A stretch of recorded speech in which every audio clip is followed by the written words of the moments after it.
Antes, hablando del libro también, y ya veis un poco que también estamos constantemente hablando de aspectos que están relacionados. Es que no solo con el libro ni con el periodismo, sino con la vida en sí, ¿no? Que es en parte uno de esos episodios que tú vives en 2021, 2022, después de la pandemia, y que hablas abiertamente de salud mental. Hablas de lo que tú has vivido, de lo que tú has experimentado también, yendo incluso a terapia, que Sí, fuiste sí. 2 años.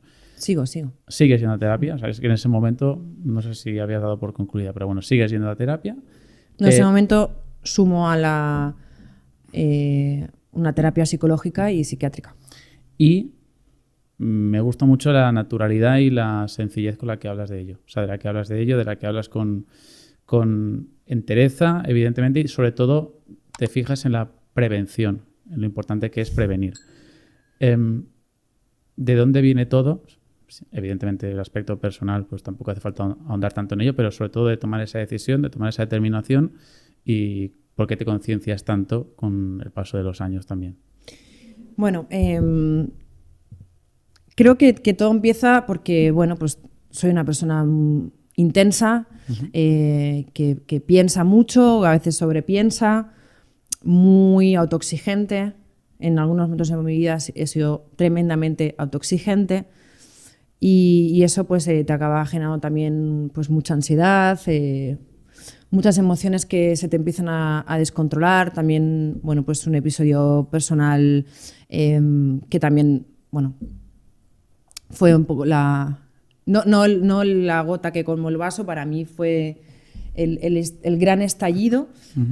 Pero bueno, se van juntando una serie de emociones y una serie de situaciones que o yo en mi caso, yo cuando tengo un problema, cuando me pasa algo, no me gusta contarlo. O sea, prefiero irme con mi perro a dar un paseo, o leer un libro, o ponerme una película, o estar sola, o dormir, o intentar dormir. Y cometí el error de meterme muy para adentro, muy para adentro, muy para adentro, y no hacer terapia. Entonces eso lo fui dejando pasar hasta que me di cuenta de que había perdido las riendas de mi vida, de mis emociones y de mi cabeza, y que no podía pensar de una forma lógica y racional. Y ahí pues me asusté. Por eso lo de la prevención.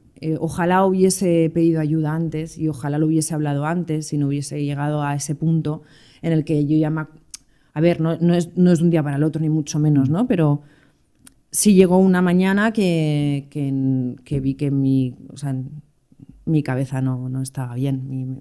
¿Recuerdas el Mis momento? ideas, sí, perfectamente. Suele pasar, ¿eh? Recuerdo, o sea, fue porque ahí me asusté. Había tenido episodios de crisis de ansiedad, pero eso fue, dije, esto no está bien y no sé para dónde ir, y donde vaya ahora mismo no voy a tomar una buena decisión porque no estoy pensando bien. Supongo que eso tendrá una explicación química y de sustancias, pero no, ahí había unos cortocircuitos que no eran para nada saludables. Y bueno, pues sí que esa lucidez, me apareció un rayito de lucidez para decirme que me fuera corriendo al hospital. Y me fui directamente a psicología. Y a los 2 minutos que la verdad es que me atendieron muy rápido, la psicóloga me mandó a psiquiatría. Y yo no quería tomar nada, ningún tratamiento. Pero bueno, accedí y me ayudó. Y me ayudaron, sobre todo me ayudó la gente que se sorprendió mucho de que hubiese llegado a ese estado. Porque ya te digo, soy una persona muy resolutiva, muy positiva, muy autosuficiente, muy que me creo que puedo con todo. Y bueno, pues eso te para, te pone los pies en el suelo, te da un cachetazo de realidad, que tú no eres superwoman, no te lo sabes todo, no todo lo puedes arreglar sola, y necesitamos de los demás, de los seres queridos sobre todo. Entonces ahí pues reaccionaron muy bien y sobre todo mis padres, por supuesto, pero hay 2, 3 amigas que Que las tienes ahí, guardadas para siempre. Claro. Bueno, pues eso es muy importante. Eso, vamos, yo creo que primero que hablar tan abiertamente y tan claro de esto ya honra a cualquier persona que lo haga, porque... No, es que simplemente o sea, que hay que buscar esa contención. Porque si no... O sea, descarrilar es fácil y tomar malas decisiones y no ves la forma. O sea, tu cabeza no te da como para buscar soluciones. Entonces, si no llegamos a ese punto, si hay una prevención, pues mejor. O sea, mira, recuerdo siempre menciono el mismo podcast porque la verdad es que es de los que más interesante me parece, que es el de Lo que tú digas de Alex Fidalgo. Lo escucho bastante. Creo que fue José Luis Marín, un psiquiatra, habló de... Digamos que es un poco así controversial porque va un poco a la contra de algunos compañeros de profesión, pero él hablaba mucho de salud y no de salud mental. Porque al final va todo más allá de lo estrictamente cerebral, químico, llámalo como quieras, sino que además se transfiere al cuerpo. ¿Tú en ese aspecto llegaste a notar ese tipo de reacciones corporales, aparte de la fatiga, aparte de... Bueno, se descontrola todo, se descontrola el sueño. O sea, uno cuando no duerme bien, al final te pones claro. te enfermas. Claro, yo me ponía enferma continuamente, tus defensas bajan de una forma increíble. No duermes, no comes... Bueno, los niveles de ansiedad son terribles y o sea, tenemos que descansar, tenemos que desconectar, tenemos que poder apagar la cabeza en algún momento. Claro que, o sea, y el deporte me ayudó muchísimo, me puse a entrenar como una loca. Sí. Sí. ¿Algo en especial o simplemente gimnasio? No, entrenar. Pero no como lo hacía antes para verme bien estéticamente, sino para desconectar. Desconectar. El deporte desconecta mucho. Quiero decir, hagas cualquier cosa, está probado científicamente que es una de las actividades que te sirve para liberar cualquier tensión que tengas. No, y que cuando estás así, la cama mata. Sí. Sí, porque además es una comodidad dentro de un agujero negro. Es verdad, ¿eh?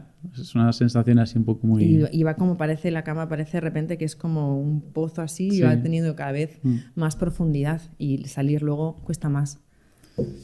Entonces, moverse todo lo que se pueda y buscar. Y tener ganas de hacer cosas y rodearse bien. Es verdad que yo siempre me he rodeado bien. Por eso digo que también mi responsabilidad, mi culpa de no haberlo podido contar con más naturalidad.